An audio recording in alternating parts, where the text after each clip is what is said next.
Hey guys, welcome to the channel. My name is Mate. This is my new used car tour.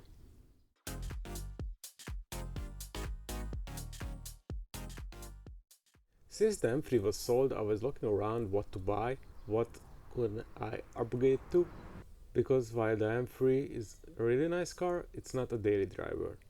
So I was looking for something that I can daily drive. It's a lot of fun to daily drive, and it's an exciting car. Because I really like the BMW M series, naturally I was gravitated towards it to choose one of their cars.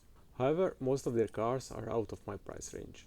After having looking around some alternatives like the Porsche 996 or the E55 AMG, I decided that the successor to the M3 should be an M car.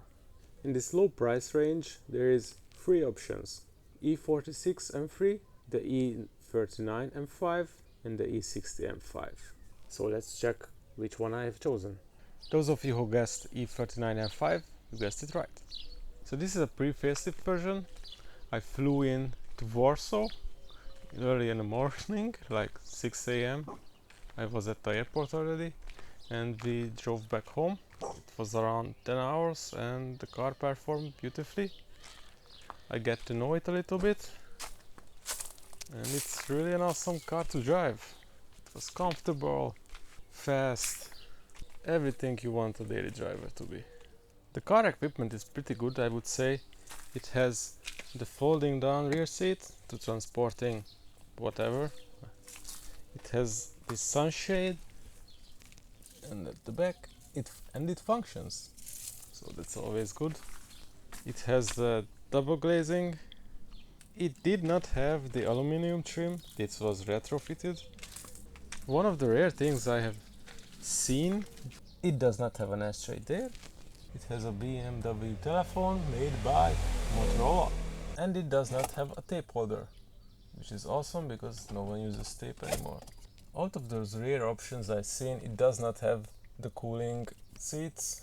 I have only seen those cooled seats on an individually spec'd M5, but that was much higher in price. It does not have the leather dashboard, which is a bummer. I would love to have that. The headlining is the normal one, not Alcantara. The big navigation is as well not standard on the pre-facelift.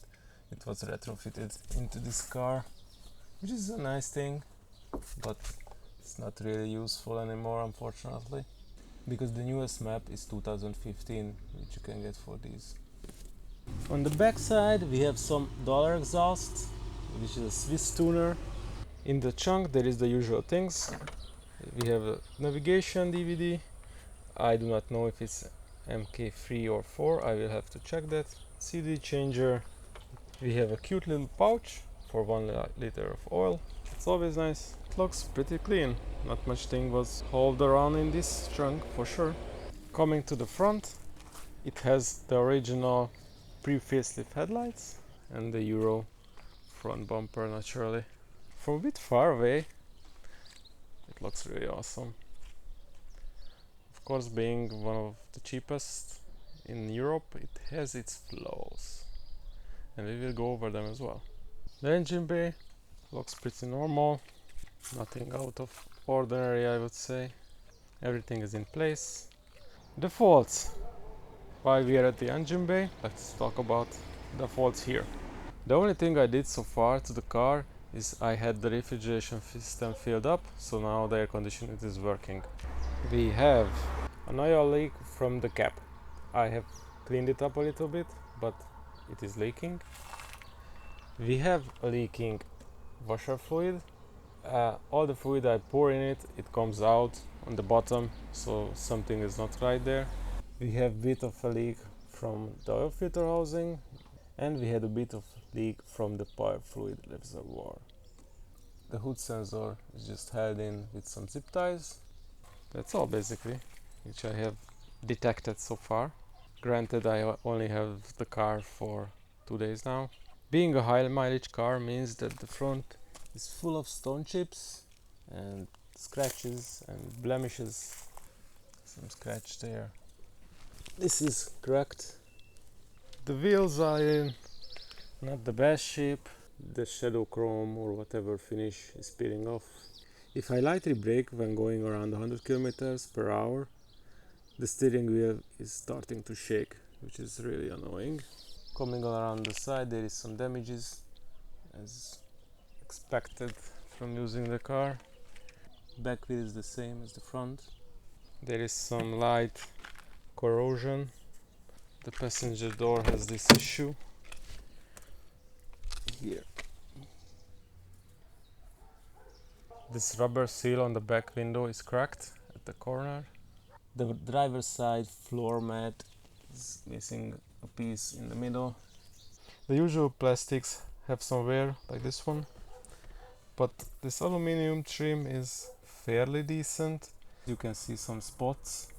I don't know what it is. If you know how to restore it, let me know. Inside, the most annoying thing that doesn't work are the electrical steering adjuster and the electrical seat adjuster. Neither of those work. I have no clue why. Oh, the kilometer. 259,778. The shifts lever it's not the greatest shape. You can see it's peeling off. One other issue I have with the gear lever is that the car has, according to the previous owner, an E65 540i short shift kit, so it's extremely difficult to put in gear and pull it out. It's not like the gear does not want to engage, but it's just difficult to push in and very difficult to pull out. Insert joke here. One other thing, our computer is in German and I can choose Einstellungen. Yeah, I can choose Italian if I want. So yeah, I want English. Thank you. So I will have to figure out how to change that.